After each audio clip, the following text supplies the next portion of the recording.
പഴയങ്ങാടി ഏഴോ മുട്ടുകണ്ടി റോഡ് പൂർണ്ണമായും തകർന്നതോടെ ഇതുവഴിയുള്ള യാത്ര അതിദുഷ്കരമായി. മഴ പെയ്തതോടെ റോഡിന്റെ പല ഭാഗങ്ങളും പൊട്ടിപ്പൊളിഞ്ഞ് ചെളിക്കുളമായി മാറി. പഴയങ്ങാടിൽ നിന്നും തീരദേശ റോഡ് വഴി ഏഴോം ഭാഗത്തേക്കുള്ള പ്രധാന യാത്രാമാർഗമായ ഏഴോ മുട്ടുകണ്ടി റോഡിലൂടെ ദിവസേന നൂറുകണക്കിന് ആളുകളാണ് യാത്ര ചെയ്യുന്നത്. മുട്ടുകണ്ടി ടൂറിസം മേഖലയിലൂടെ കടന്നുപോകുന്ന ഈ റോഡ് വർഷങ്ങളായി ശോചനീയാവസ്ഥയിലാണ്. ചില താൽക്കാലിക അറ്റകുറ്റപ്പണികൾ നടത്തിയിരുന്നുവെങ്കിലും ഇതൊന്നും ശാശ്വത പരിഹാരമായില്ലെന്ന് നാട്ടുകാർ പറയുന്നു. റോഡിലെ വലിയ കുഴികളും വെള്ളക്കെട്ടുകളും കാരണം ഓട്ടോറിക്ഷകളും സ്വകാര്യ വാഹനങ്ങളും ഇതുവഴി സർവീസ് നടത്താൻ മടിക്കുകയാണ്. ഇതോടെ വിദ്യാർത്ഥികൾ ഉൾപ്പെടെയുള്ള യാത്രക്കാർ കിലോമീറ്ററുകൾ നടന്നാണ് ലക്ഷ്യസ്ഥാനത്തെത്തുന്നത്.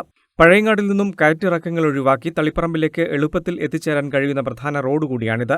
എന്നാൽ ആവശ്യമായ ഓവുചാലുകളും മഴവെള്ളം ഒഴുകിപ്പോകാനുള്ള സംവിധാനങ്ങളും ഇല്ലാത്തതാണ് റോഡ് വീണ്ടും തകരാൻ കാരണമെന്ന് പ്രദേശവാസികൾ പറയുന്നു. റോഡിൻ്റെ അവസ്ഥ എന്ന് പറഞ്ഞാൽ ഇത് കുറേ കാലമായിട്ട് ഇതിങ്ങനെ തന്നെയാണ്. ഈ ഏഴോം പഴയങ്ങാടി ഏഴോമൂല റോഡാണിത്. അപ്പോൾ ഇത് കുറേ വർഷമായിട്ട് ഇതിങ്ങനെ തന്നെ. ഇത് 2 പ്രാവശ്യമായിട്ടും ടാർ ചെയ്തു. പക്ഷേ ഇത് പൊട്ടിപ്പൊളിഞ്ഞിട്ട് കുറച്ച് കാലമായി. ഇതിനെ ആരും ശ്രദ്ധിക്കണമൊന്നുമില്ല.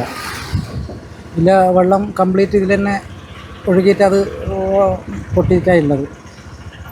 അതേസമയം പുതുതായി ആരംഭിച്ച ഫ്ലോട്ടിംഗ് റെസ്റ്റോറന്റ് ഉൾപ്പെടെയുള്ള ടൂറിസം കേന്ദ്രങ്ങളിലേക്കുള്ള പ്രധാന വഴിയായതിനാൽ റോഡ് നവീകരിച്ചാൽ ടൂറിസം മേഖലയ്ക്കും വലിയ ഉണർവ് ലഭിക്കും.